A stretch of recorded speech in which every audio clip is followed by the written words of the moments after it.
Okay, what's going on, everybody? In today's video, we are going to talk about everything that you need to know to grow tomatoes from seed to harvest on a healthy plant.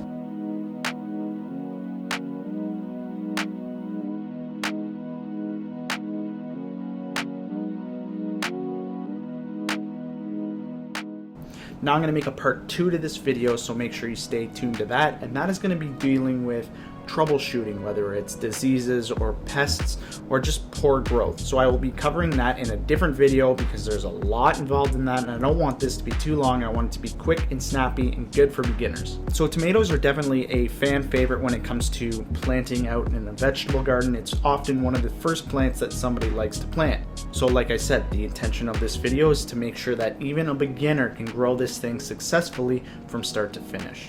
There are a few things that you need to know about tomatoes first.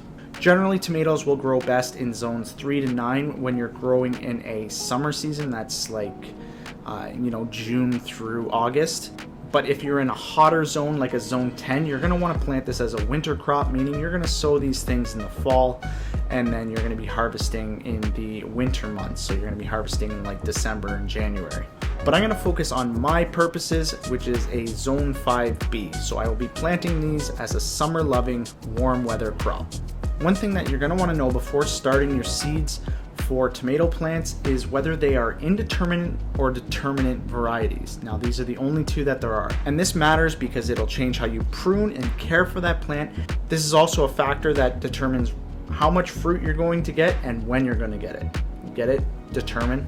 So the main difference is a determinate style tomato generally doesn't grow as tall or as long as an indeterminate style, and it only bears fruit once. So it builds up all season and then produces all its fruit at once, and that's your only harvest. Whereby an indeterminate style tomato will produce fruit as long as it possibly can before it dies off. Now, there is pruning involved on an indeterminate, but I will get to that later.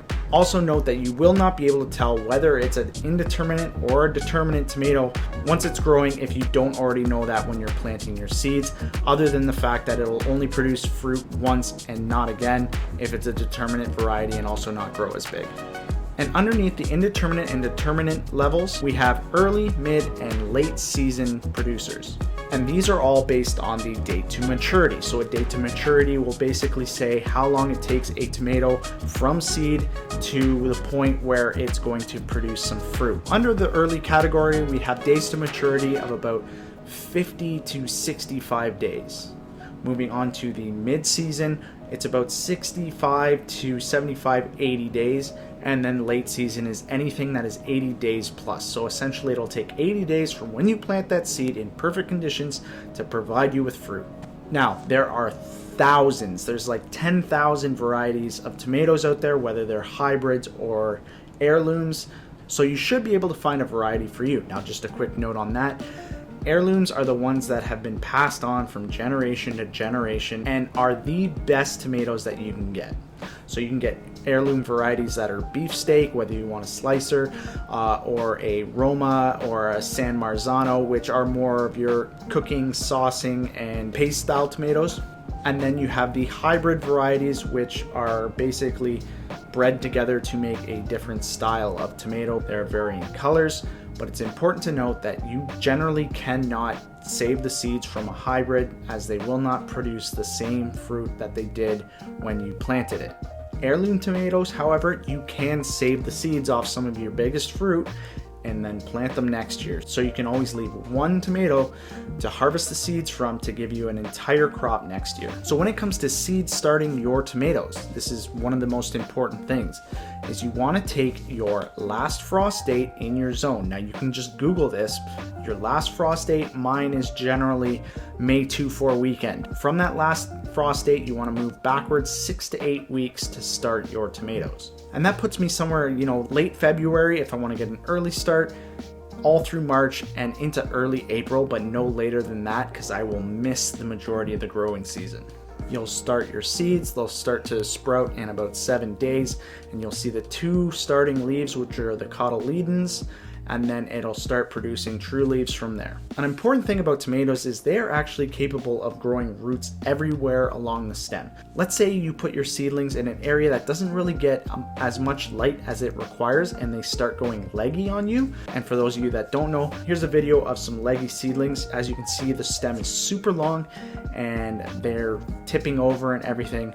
Tomatoes are an easy fix. You can plant these as deep as you want and it will produce roots anywhere off that stem, so it's very easy to fix leggy tomato seedlings. So now we're moving on to our last frost date, whether it's May 2-4 or even earlier in May. You generally want to plant them out when night temperatures aren't going to drop below 55 degrees Fahrenheit. And if you're using something like a square foot gardening method, one tomato plant will fit in 1 square foot. Now, placement is super important when it comes to tomatoes.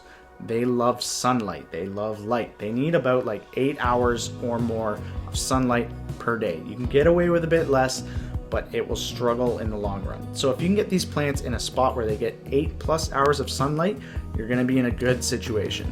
Now, when it comes to pruning tomatoes in general, you're gonna wanna take off the bottom 8 inches, all the branches, because these branches are no longer gonna get sunlight, and they're just basically a pathway for fungus and bugs to damage your plants.